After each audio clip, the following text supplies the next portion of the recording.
The Adventures of Sherlock Holmes by Sir Arthur Conan Doyle. Adventure 1. A Scandal in Bohemia. Sections 1 through 3. Section 1. To Sherlock Holmes, she is always the woman. I have seldom heard him mention her under any other name. In her eyes, she eclipses and predominates the whole of her sex. It was not that he felt any emotion akin to love for Irene Adler. All emotions, and that one particularly, were abhorrent to his cold, precise, but admirably balanced mind. He was, I take it, the most perfect reasoning and observing machine that the world has seen. But as a lover, he would have placed himself in a false position. He never spoke of the softer passions, save with a jibe and a sneer. They were admirable things for the observer, excellent for drawing the veil from men's motives and actions. But for the trained reasoner to admit such intrusions into his own delicate and finely adjusted temperament was to introduce a distracting factor which might throw a doubt on all his mental results. Grit in a sensitive instrument, or a crack in one of his own high-powered lenses, would not be more disturbing than a strong emotion in a nature such as his. And yet there was but one woman to him, and that woman was the late Irene Adler, of dubious and questionable memory. I have seen little of Holmes lately. My marriage had drifted us away from each other. My own complete happiness and the home-centered interests which rise up around the man who first finds himself master of his own establishment were sufficient to absorb all my attentions, while Holmes, who loathed every form of society with his whole Bohemian soul, remained in our lodgings in Baker Street. Buried among his old books and altering from week to week between cocaine and ambition, the drowsiness of the drug, and the fierce energy of his own keen nature, he was still, as ever, deeply attracted by the study of crime, and occupied his immense faculties and extraordinary powers of observation in following out these clues, and clearing up those mysteries which had been abandoned as hopeless by the official police. From time to time I heard some vague account of his doings, of his summons to Odessa in the case of the Trepoff murder, of his clearing up of the singular tragedy of the Atkinson brothers at Trincomalee, and finally of the mission which he had accomplished so delicately and successfully for the reigning family of Holland. Beyond these signs of his activity, however, which I merely shared with all the readers of the daily press, I knew little of my former friend and companion. One night, it was on the 20th of March, 1888, I was returning from a journey to a patient, for I had now returned to civil practice, when my way led me through Baker Street. As I passed the well-remembered door, which must always be associated in my mind with my wooing, and with the dark incidents of the Stoty in Scarlet, I was seized with a keen desire to see Holmes again, and to know how he was employing his extraordinary powers. His rooms were brilliantly lit, and even as I looked up I saw his tall, spare figure pass twice in a dark silhouette against the blind. He was pacing the room, swiftly, eagerly, with his head sunk upon his chest and his hands clasped behind him. To me, who knew his every mood and habit, his attitude and manner, told their own story. He was at work again. He had risen out of his drug-created dreams, and was hot upon the scent of some new problem. I rang the bell, and was shown up to the chamber, which had formerly been in part my own. His manner was not effusive. It seldom was. But he was glad, I think, to see me. With hardly a word spoken, but with a kindly eye, he waved me an armchair, threw across his case of cigars, and indicated a spirit case and a gasogene in the corner. Then he stood before the fire and looked me over in his singular, introspective fashion. "Wedlock suits you," he remarked. "I think, Watson, that you have put on 7.5 pounds since I saw you." "7!" I answered. "Indeed, I should have thought a little more, just a trifle more, I fancy, Watson. And in practice again, I observe. You did not tell me that you intended to go into harness." "Then how do you know?" "I see it. I deduce it. How do I know that you have been getting yourself very wet lately, and that you have a most clumsy and careless servant girl?" "My dear Holmes," said I, "this is too much. You would certainly have been burned had you lived a few centuries ago. It is true that I had a country walk on Thursday, and came home in a dreadful mess. But as I have changed my clothes, I can't imagine how you deduce it. As to Mary Jane, she is incorrigible, and my wife has given her notice. But there again I fail to see how you work it out." He chuckled to himself, and rubbed his long, nervous hands together. "It is simplicity itself," said he. "My eyes tell me that on the inside of your left shoe, just where the firelight strikes it, the leather is scourged by 6 almost parallel cuts. Obviously they have been caused by someone who has very carelessly scraped around the edges of the soles in order to remove crusted mud from it. Hence you see my double deduction, that you have been out in vile weather, and that you have a particularly malignant, boot-slitting specimen of the London Slave. As to your practice, if a gentleman walks into my room smelling of iodine, with a black mark of nitrate of silver upon his right forefinger, and a budge on the right side of his top hat, to show where he has secreted his stethoscope, I must be dull indeed if I did not pronounce him to be an active member of the medical profession." I could not help laughing at the ease with which he examined his process of deduction. "When I hear you give your reasons," I remarked, "the thing always appears to me to be so ridiculously simple that I could easily do it myself, though at each successive instance of your reasoning I am baffled until you explain your process. And yet I believe that my eyes are as good as yours." "Quite so," he answered, lighting a cigarette, and throwing himself down into an armchair. "You see, but you do not observe. The distinction is clear. For example, you have frequently seen the steps which lead up from the hall to this room?" "Frequently." "How often?" "Well, some hundreds of times." "Then how many are there?" "How many? I don't know." "Quite so. You have not observed, and yet you have seen.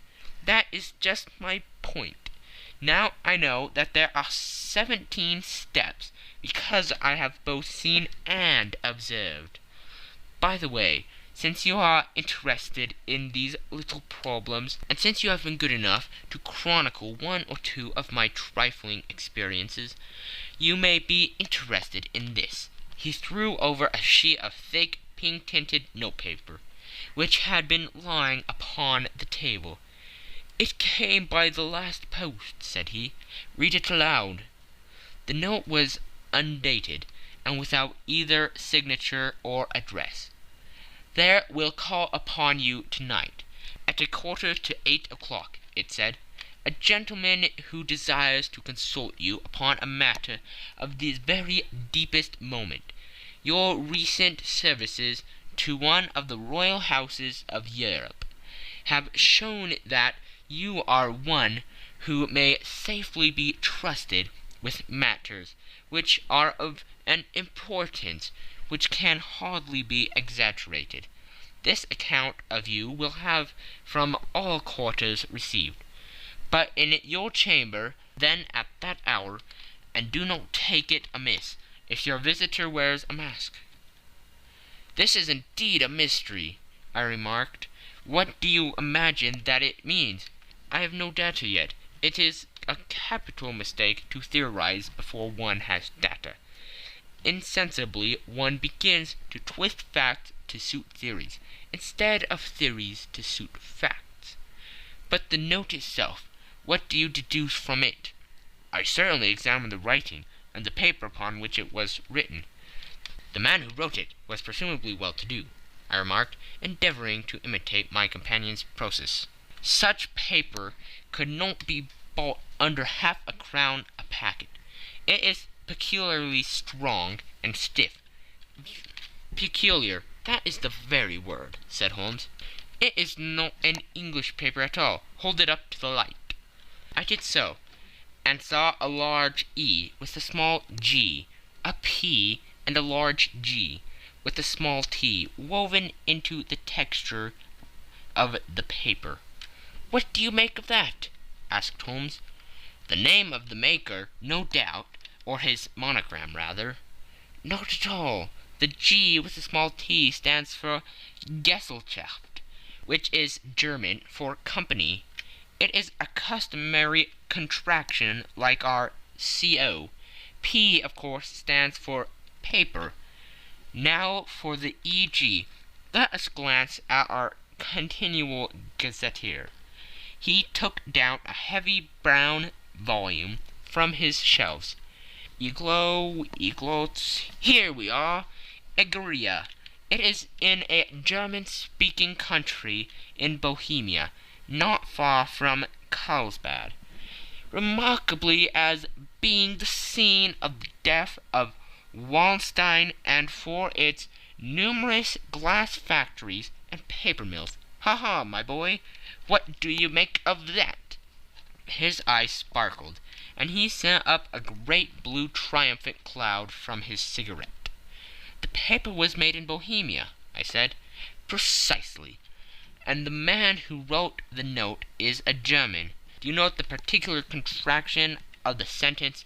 'This account of you we have from all quarters received.' A Frenchman or Russian could not have written that. It is the German who is so unctuous to his verbs. It only remains, therefore, to discover what is wanted by this German, who writes upon Bohemian paper and prefers wearing a mask to showing his face. And here he comes, if I am not mistaken, to resolve all our doubts." As he spoke, there was the sharp sound of horses' hoofs, and the grating wheels against the curb, followed by a sharp pull at the bell. Holmes whistled. "A pair by the sound," said he. "Yes," he continued, glancing out of the window, "a nice little Brahmin, and a pair of beauties, 150 guineas apiece.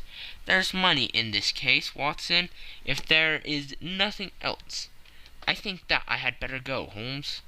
"Not a bit, Doctor. Stay where you are. I am lost without my Boswell, and that promises to be interesting. It would be a pity to miss it. But your client, never mind him. I may want your help, and so may he. Here he comes. Sit down in that armchair, Doctor, and give us your best attention." A slow and heavy step, which had been heard upon the stairs and in the passage, paused immediately outside the door. Then there was a loud and authoritative tap. "Come in," said Holmes. A man entered who could hardly have been less than 6 feet 6 inches in height, with the chest and limbers of a Hercules. His dress was rich with a richness which would, in England, be looked upon as akin to bad taste. Heavy bands of astrakhan were slashed across the sleeves and fronts of his double-breasted coat, while the deep blue coat, which was thrown over his shoulders, was lined with flame-colored silk and secured at the neck with a brooch, which consisted of a single flaming beryl. Boots which extended halfway up his calves, and which were trimmed at the tops with rich brown fur, completed the impression of barbaric opulence, which was suggested by the whole appearance. He carried a broad-brimmed hat in his hand, while he wore across the upper part of his face, extending down the past the cheekbones, a black-visored mask, which he had apparently adjusted that very moment, for his hand was still raised to it as he entered. From the lower part of the face he appeared to be a man of strong character, with a thick, hanging lip, and a long, straight chin suggestive of resolution, pushed to the length of obstinacy. "You had my note?" he asked, with a deep, harsh voice, and a strongly marked German accent. "I told you that I would call." He looked from one to the other of us, as if uncertain which to address. "Pray take a seat," said Holmes. "This is my friend and colleague, Dr. Watson, who is occasionally good enough to help me in my cases. Whom have I the honor to address?" "You may address me as Count von Kramm, a Bohemian nobleman. I understand that this gentleman, your friend, is a man of honor and discretion, whom I may trust with a matter of the most extreme importance. If not, I should much prefer to communicate with you alone." I rose to go, but Holmes caught me by the wrist and pushed me back into my chair. "It is both or none," said he. "You may see before this gentleman anything which you may say to me." The Count shrugged his broad shoulders. "Then I must begin," said he, "by binding you both to absolute secrecy for 2 years. At the end of that time the matter will be of no importance. At present it is too much to say that it is of such weight it may have an influence upon European history." "I promise," said Holmes. "And I." "You may excuse this mask," countered our strange visitor. "The august person who employs me wishes his agent to be unknown to you, and I may confess at once that the title by which I have just called myself is not exactly my own." "I was aware of it," said Holmes dryly. "The circumstances are of great delicacy, and every precaution has to be taken to quench what might grow to be an immense scandal, and seriously compromise one of the reigning families of Europe. To speak plainly, the matter implicates the great house of Austrian hereditary kings of Bohemia." "I was also aware of that," murmured Holmes, setting himself down in his armchair, closing his eyes.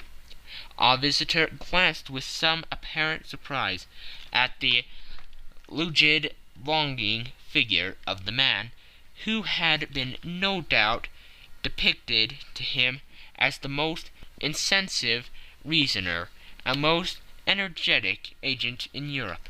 Holmes slowly reopened his eyes and looked impatiently at his gigantic client. "If your Majesty would condescend to state your case," he remarked, "I should be better able to advise you." The man sprang from his chair and paced up and down the room in uncontrollable agitation. Then, with a gesture of desperation, he tore the mask from his face and hurled it upon the ground. "You are right!" he cried. "I am the king. Why should I attempt to conceal it?" "Why, indeed?" murmured Holmes. "Your Majesty had not spoken before. I was aware that I was addressing William Gottrich Sigmund von Armstrong, Grand Duke of Kassel-Flatzin, and hereditary King of Bohemia." "But you can understand," said our strange visitor, sitting down once more and passing his hand over his high white forehead. "You can understand that I am not accustomed to doing such business in my own person, that I could not confide it to an agent without putting myself in his power. I have come incognito from Prague, from the purpose of consulting you." "Then pray consult," said Holmes, shutting his eyes once more. "The facts are briefly these. Some 5 years ago, during a lengthy visit to Warsaw, I made the acquaintance of the well-known adventuress Irene Adler. The name is no doubt familiar to you?" "Kindly look her up in my index, Doctor," murmured Holmes, without opening his eyes. For many years he had adopted a system of docking all paragraphs concerning men and things, so that it was difficult to name a subject or a person on which he could not at once furnish information. In this case I found her biography sandwiched in between that of Hebrew rabbi and that of staff commander, who had written a monograph upon the deep-sea fishes. "Let me see," said Holmes. Born in New Jersey in the year 1858. Contrito. Scala. Prima donna Imperial Opera of Warsaw. Yes! Retired from the operatic stage. Ha! Living in London. Quite so, Your Majesty. As I understand, become entangled with this young person, wrote her some comprising letters, and is now desirous of getting these letters back." "Precisely so. But how? Was there a secret marriage?" "None." "No legal papers or certificates?" "None." "Then I fail to follow, Your Majesty. If this young person should produce her letters from blackmailing or other purposes, how is she to prove their authenticity?" "There is writing." "Pooh, forgery." "My private notepaper." "Stolen." "My own seal." "Imitated." "My photograph." "Bought." "We were both in the photograph." "Oh dear, that is very bad. Your Majesty has indeed committed an indiscretion." "I was mad, insane." "You have compromised yourself seriously." "I was only Crown Prince then. I was young. I am but 30 now." "It must be recovered." "We have tried and failed." "Your Majesty must pay. It must be bought." "She will not sell." "Stolen, then." 5 attempts have been made. Twice burglars in my pay ransacked her house. Once we diverted her luggage when she traveled. Twice she had been waylaid. There has been no result. "No sign of it?" "Absolutely none." Holmes laughed. "It is quite a pretty little problem," said he. "But a very serious one to me," returned the king reproachfully. "Very indeed. What does she propose to do with the photograph?" "To ruin me." "But how?" "I'm about to be married." "So I have heard." "To Claudia Lorman von Saxe-Montenegrin, second daughter of the King of Scandinavia. You may know the strict principles of her family. She is herself the very soul of delicacy. A shadow of a doubt as to my conduct would bring the matter to an end." "And Irene Adler?" "Threatens to send him a photograph." "And she will do it. I know that she will do it. You do not know her, but she has a soul of steel. She has the face of the most beautiful of women, and the mind of the most resolute of men. Rather than I should marry another woman, there are no lengths to which she would not go. None." "You are sure that she has not sent it yet?" "I am sure." "And why?" "Because she has said that she would send it on the day when the betrothal was publicly proclaimed. That would be next Monday." "Oh, then we have 3 days yet," said Holmes with a yawn. "That is very fortunate, as I have 1 or 2 matters of importance to look into just at present. Your Majesty will, of course, stay in London for the present?" "Certainly. You will find me at the Logram under the name of the Count von Kram. Then I shall drop you a line to let you know how we progress. Pray do so. I shall be all anxiety. Then as to money, you have carte blanche. Absolutely. I tell you that I would give one of the provinces of my kingdom to have that photograph. And for the present expenses, the king took a heavy chamois leather bag from under his cloak and laid it on the table. There are 300 pounds in gold and 700 in notes, he said. Holmes scribbled a receipt upon a sheet of his notebook and handed it to him. And mademoiselle's address, he asked, is Brony Lodge, Supretime Avenue, St. John's Wood. Holmes took a note of it. One other question, said he. Was the photograph a cabinet? It was. Then good night, your majesty, and I trust that we shall soon have some good news for you. And good night, Watson, he added, as the wheels of the Royal Brougham rolled down the street. If you will be good enough to call tomorrow afternoon at 3 o'clock, I should like to chat this little matter over with you. End of Section 1. Section 2.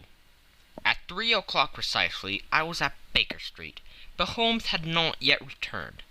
The landlady informed me that he had left the house shortly after 8 o'clock in the morning. I sat down beside the fire, however, with the intention of awaiting him.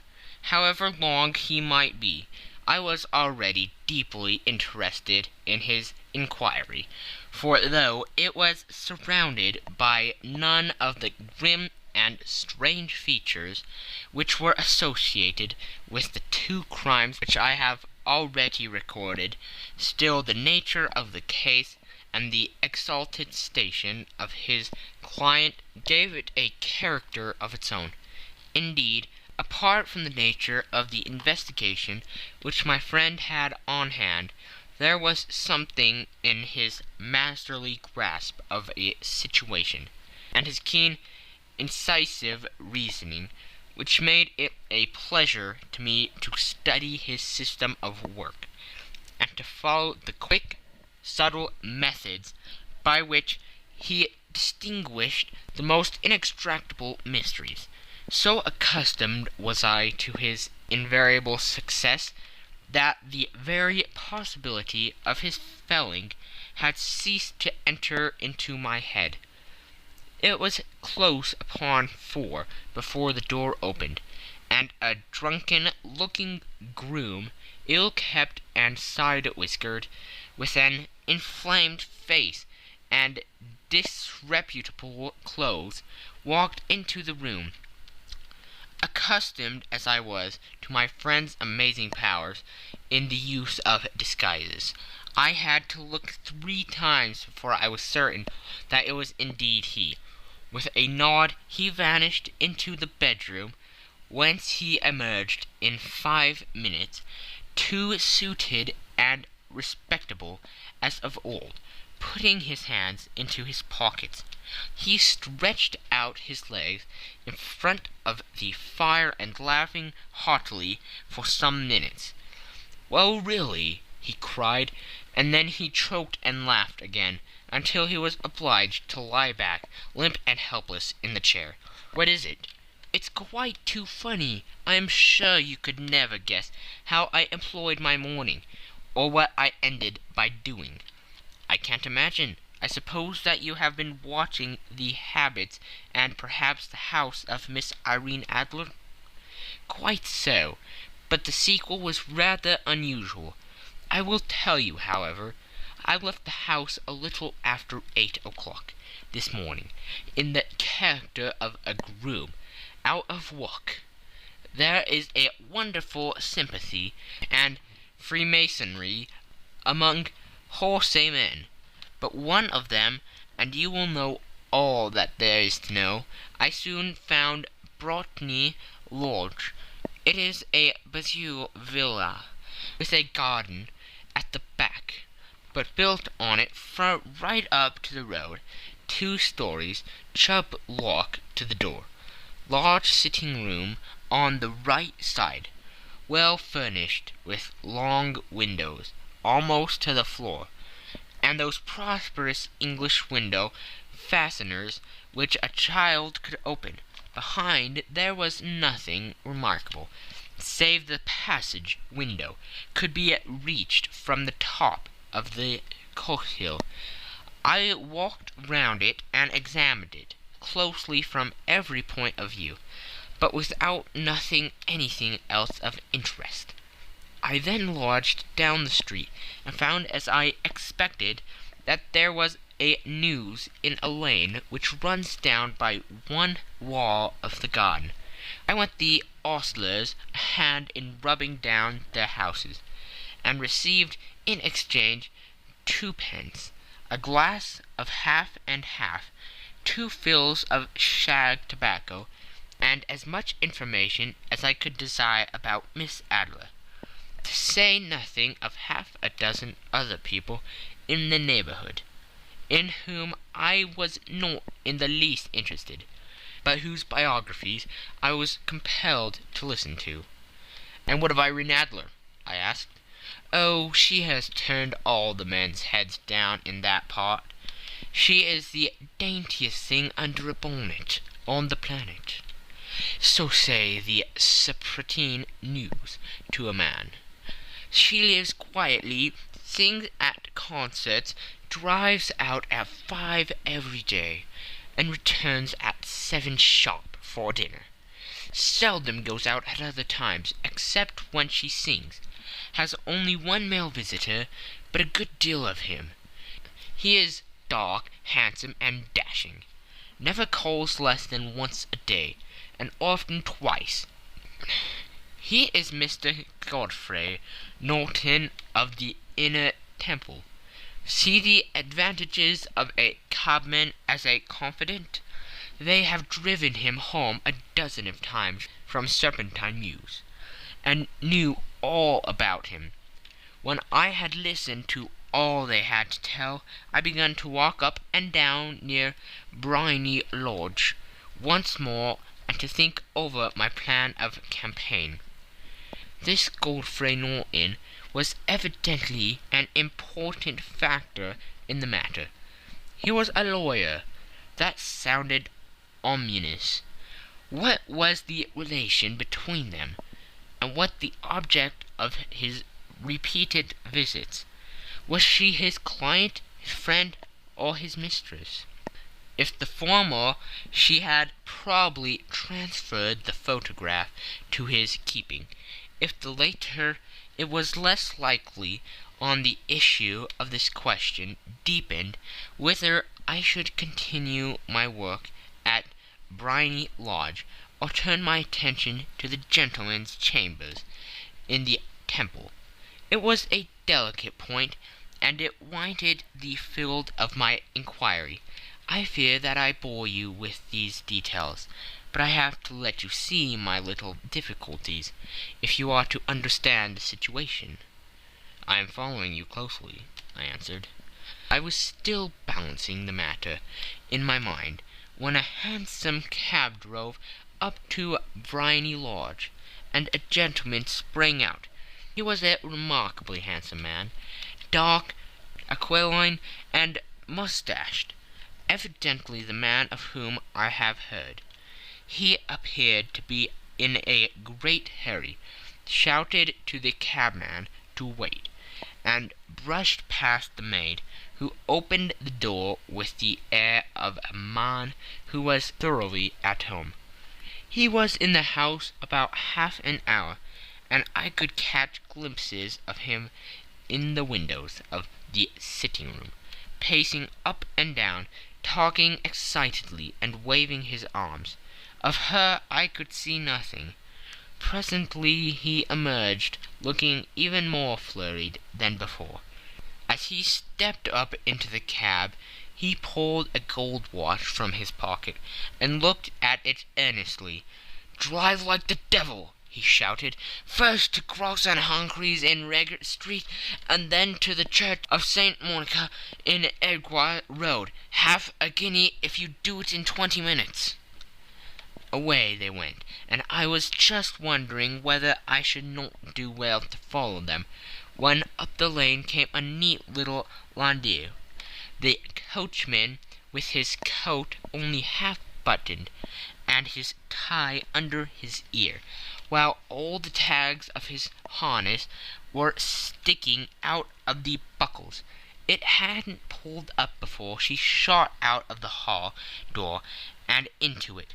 I only caught a glimpse of her at the moment, but she was a lovely woman, with a face that a man might die for. "The Church of St. Monica, John," she cried, "and half a sovereign if you reach it in 20 minutes."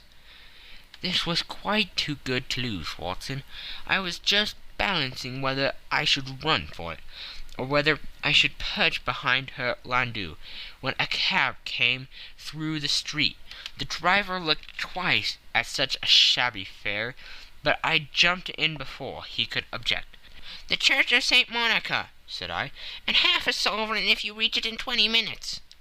It was 25 minutes to 12, and of course it was clear enough what was in the wind. My cabby drove fast.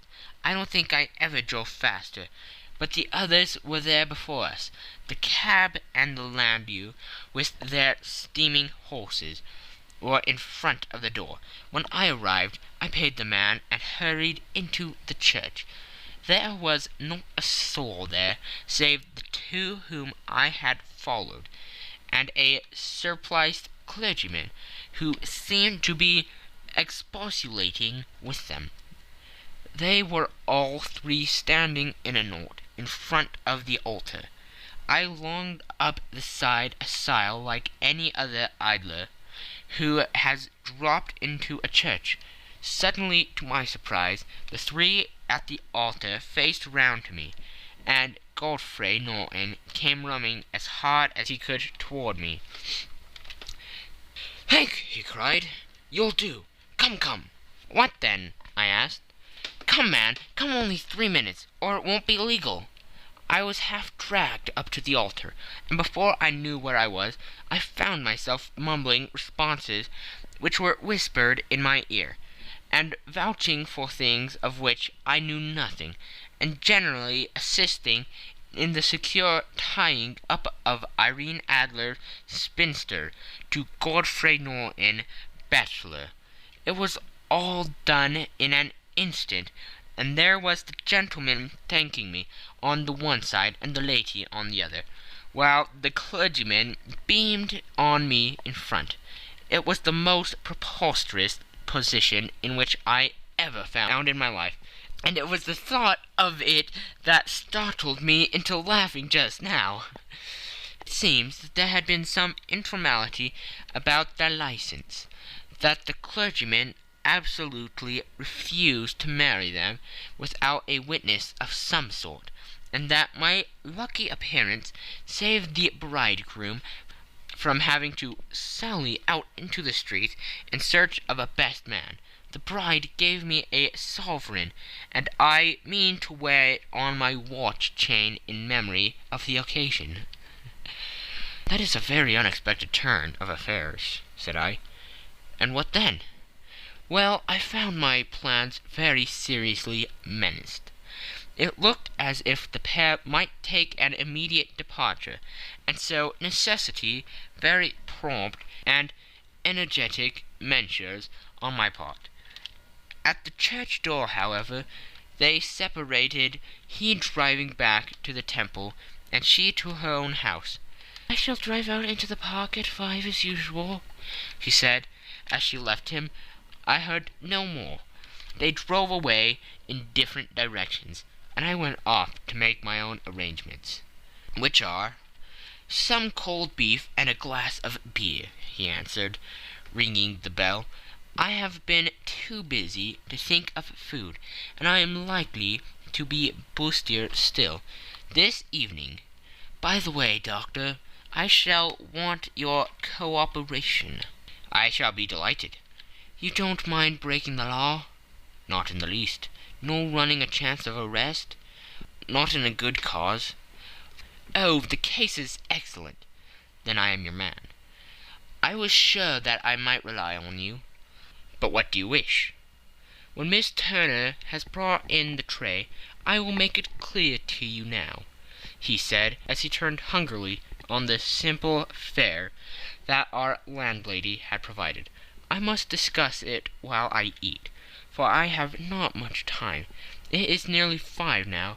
In 2 hours we must be on the scene of action. Miss Irene, or Madame, rather, returns from her drive at 7. We must be at Briony Lodge to meet her." "And what then?" "You leave that to me. I have already arranged what is to occur. There's only one point on which I must insist. You must not interfere, come what may. You understand?" "I'm to be neutral?" "To do nothing whatever. There will probably be some small unpleasantness. Do not join in it. It will end in my being conveyed into the house. 4 or 5 minutes afterwards the sitting-room window will be open. You are to station yourself close to that open window. Yes, you are to watch me, for I have been visible to you.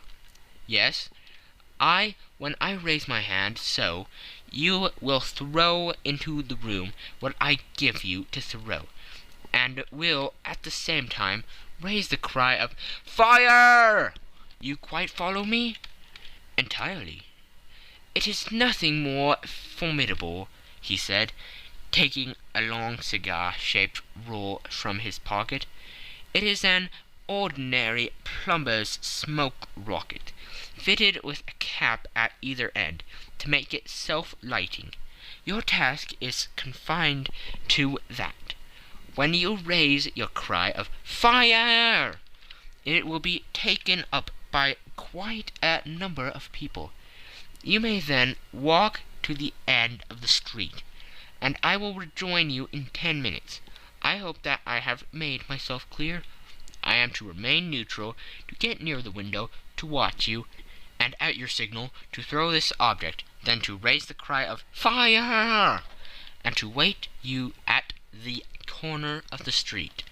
"Precisely."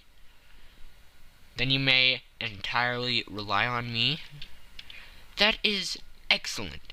I think, perhaps, it is almost time that I prepare for the new role I have to play." He disappeared into his bedroom, and returned in a few minutes, in the character of an amiable and simple-minded nonconformist clergyman. His broad black hat, his baggy trousers, his white tie, his sympathetic smile, and general look of peering and benevolent curiosity were such as Mr. John Hare alone could have equalled. It is not merely that Holmes changed his costume. His expression, his manner, his very soul seemed to vary every fresh part that he assumed. The stage lost a fine actor, even as science lost an acute reasoner when he became a specialist in crime. It was 6:15 when we left Baker Street, and it still wanted 10 minutes to the hour, when we found ourselves in Serpentine Avenue. It was already dusk, and the lamps were just being lighted as we paced up and down in front of Briony Lodge, waiting for the coming of its occupant. The house was just such as I had pictured it from Sherlock Holmes's succinct description, but the locality appeared to be less private than I expected. On the contrary, for a small street in a quiet neighborhood, it was remarkably animated.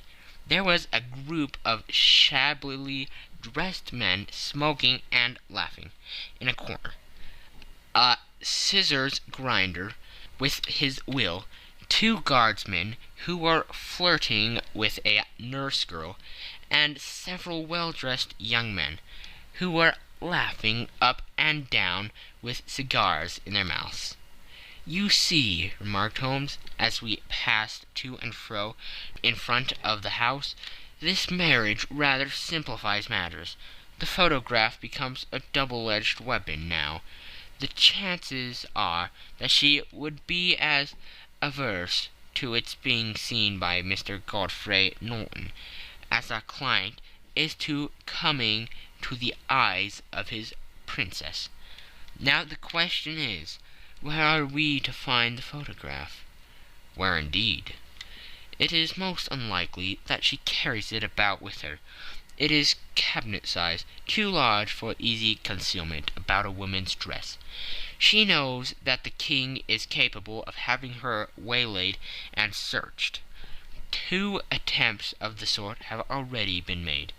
We may take it, then, that she does not carry it about with her." "Where, then?" "Her banker or her lawyer. There is that double possibility, but I am inclined to think neither. Women are naturally secretive, and they like to do their own secreting. Why should she have it over to anyone else? She could trust her own guardsmanship, but she could not tell what indirect or political influence might be brought to bear upon a businessman. Besides, remember that she had resolved to use it within a few days. It must be where she can lay her hands upon it. It must be in her own house." "But it has twice been burgled." "Pshaw! They did not know how to look." "But how will you look?" "I will not look." "What then?" "I will get her to show me." "But she will refuse." "She will not be able to. But I hear the rumble of wheels. It is her carriage. Now carry out my orders to the letter." As he spoke, the gleam of the sidelights of a carriage came round the curve of the avenue. It was a smart little landau, which rattled up to the door of Bohemia Lodge. As it pulled up, one of the loafing's men at that corner dashed forward to open the door, in the hope of earning a copper, but was elbowed away by another loafer, who had rushed up with the same intention. A fierce quarrel broke out, which was increased by the 2 guardsmen, who took sides with one of the longers, and by the scissors grinder, who was equally hot upon the other side. A blow was struck, and in an instant the lady, who had stepped from her carriage, was the centre of a little knot of flourished and struggling men, who struck savagely at each other with their fists and sticks. Holmes dashed into the crowd to protect the lady, but just as he reached her he gave a cry and dropped to the ground, with the blood running freely down his face. At his fall the guardsmen took their heels in one direction, and the longers in the other, while a number of better-dressed people, who had watched the suffice without taking part in it, crowded in to help the lady and to attend to the injured man. Irene Adler, as I will still call her, had hurried up the steps, but she stood at the top with her superb figure outlined against the lights of the hall, looking back into the street. "Is the poor gentleman much hurt?" she asked. "He is dead," cried several voices. "No, no, there's life in him," shouted another, "but he'll be gone before you can get him to hospital." "He's a brave fellow," said a woman. "They would have got the lady's purse and watch if it hadn't been for him. They were a gang, and a rough one too. Ah, he's breathing now." "He can't lie here in the streets. May we bring him in, marm?" "Surely bring him into the sitting-room. There's a comfortable sofa. This way, please." Slowly and solemnly he was borne into the Bohemia Lodge.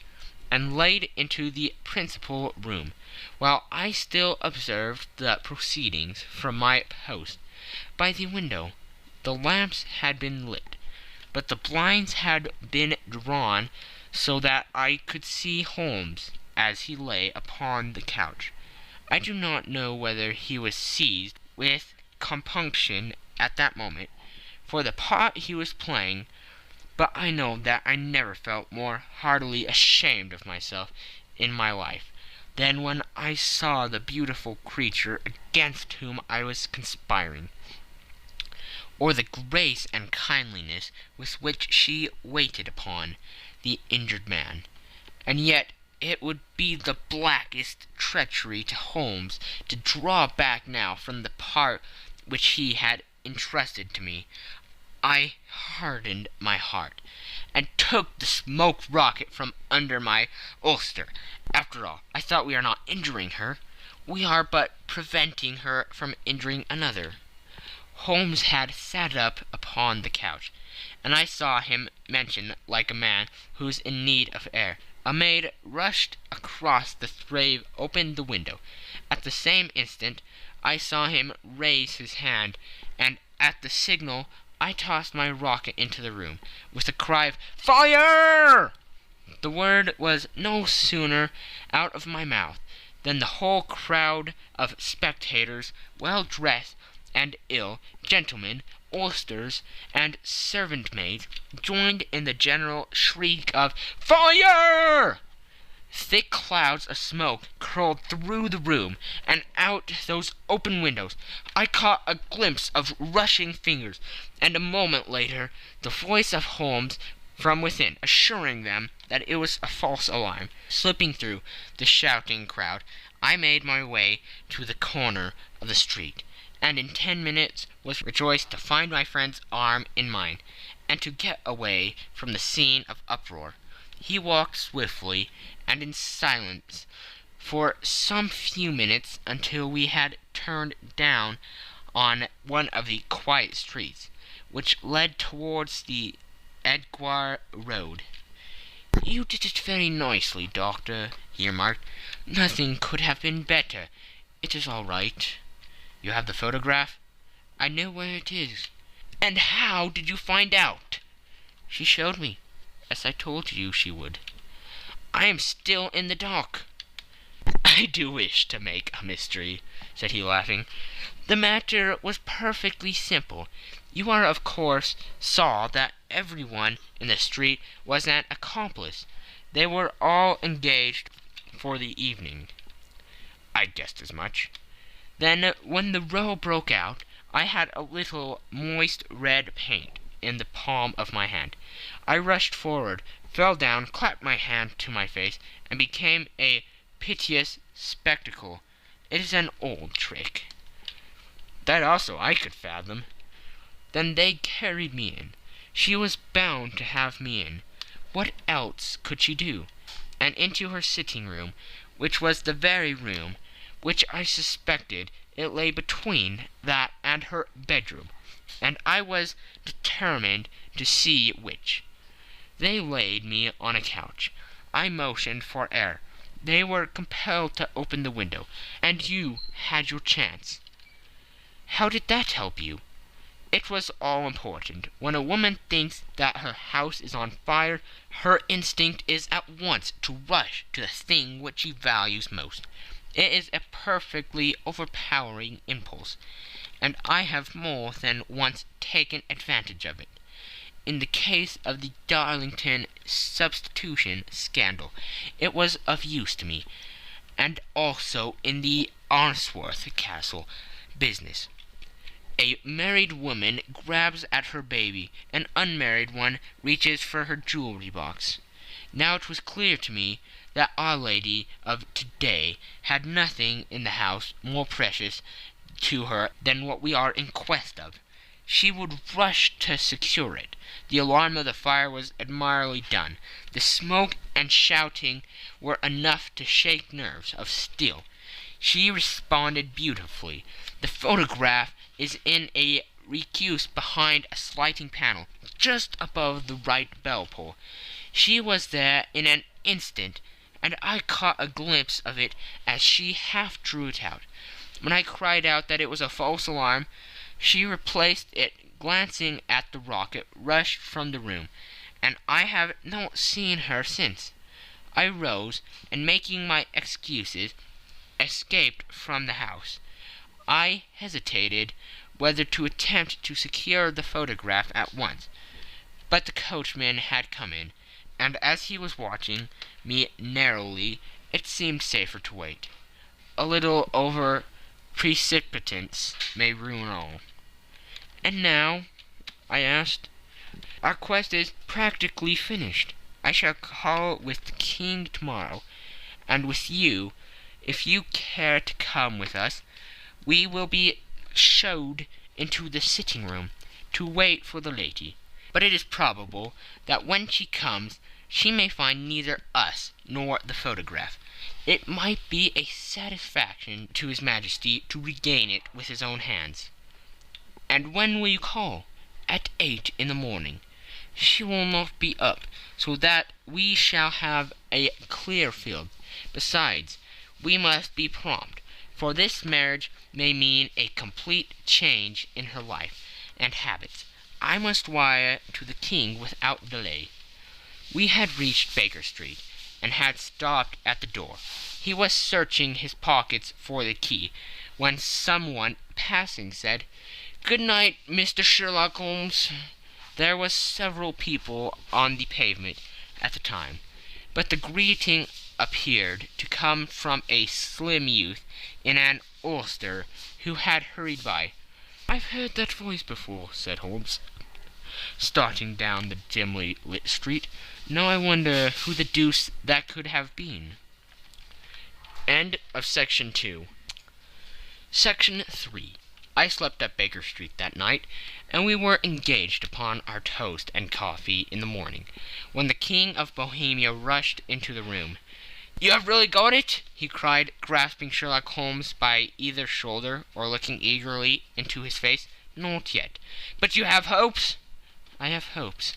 "Then come. I am all impatience to be gone." "We must have a cab." "No, my brougham is waiting." "Then that will simplify matters." We descended and started off at once more for Bombay Lodge. "Irene Adler is married," remarked Holmes. "Married? When?" "Yesterday." "But to whom?" "To an English lawyer named Norton." "But she could not love him." "I am in hopes that she does." "And why in hopes?" "Because it would spare your Majesty all fear of future annoyance. If the lady loves her husband, she does not love your Majesty. If she does not love your Majesty, then there is no reason why she should interfere with your Majesty's plan." "It is true, and yet, well, I wish she had been of my own station. What a queen she would have made." He relapsed into a mood silence, which was not broken until we drew up in Serpentine Avenue. The door of Brimary Lodge was open, and an elderly woman stood up the steps. She watched us with a sardonic eye as we stepped from the brougham. "Mr. Sherlock Holmes, I believe," said she. "I am Mr. Holmes," answered my companion, looking at her with a questioning and rather startled gaze. "Indeed, my mistress told me that you were likely to call. She left this morning with her husband by the 5:15 train from Charing Cross for the Continent." "What?" Sherlock Holmes staggered back with the charge and surprise. "Do you mean that she has left England?" "Never to return." "And the papers?" asked the king hoarsely. "All is lost." "We shall see." He pushed past the servant and rushed into the drawing-room, followed by the king and myself. The furniture was scattered about in every direction, with the dismantled shelves and open drawers, as if the lady had hurriedly ransacked them before her flight. Holmes rushed at the bell-pull, tore back a small sliding shutter, and plunging in his hand, pulled out a photograph and a letter. The photograph was of Irene Adler herself, in evening dress. The letter was superseded to Sherlock Holmes, Esq., to be left till called for. My friend tore it open, and we all three read it together. It was dated midnight of the preceding night, and ran in this way. My dear Mr. Sherlock Holmes, you really did it well. You took me in completely. Until after the alarm of fire I had not a suspicion. But then, when I found how I had betrayed myself, I began to think. I had been warned against you months ago. I had been told that if the king employed an agent, it would certainly be you, and your address had been given me. Yet, with all this, you made me reveal what you wanted to know. Even after I became suspicious, I found it to think evil of such a dear, kind old clergyman. But you know I have been trained as an actress myself. Male costume is nothing new to me. I often take advantage of the freedom which it gives.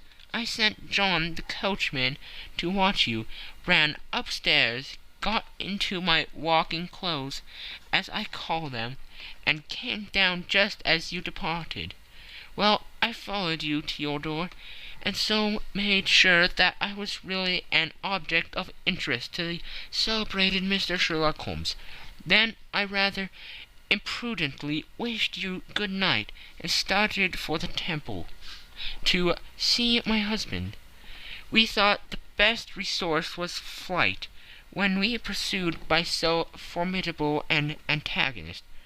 So you will find the nest empty when you call tomorrow. As to the photograph, your client may rest in peace. I love and am loved by a better man than he. The king may do what he will without hindrance from one who he has cruelly wronged.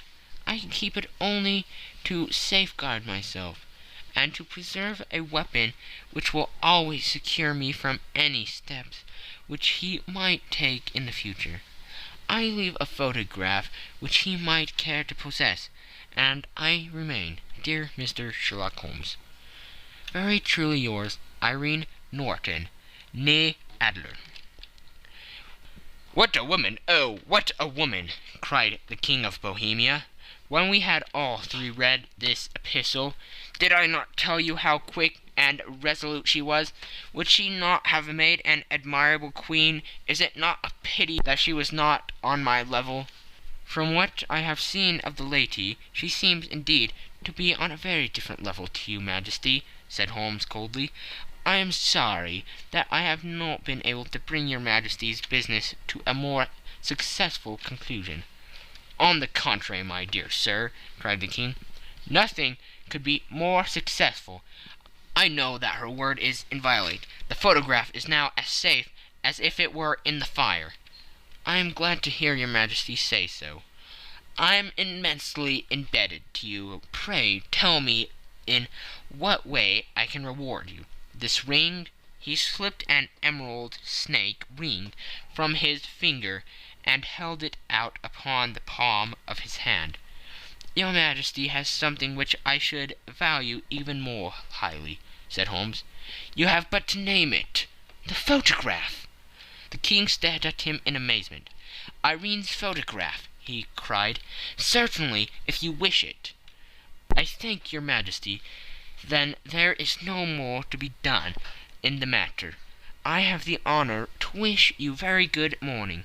He bowed and turned away without observing the hand which the king had stretched out to him. He set off in my company for his chambers.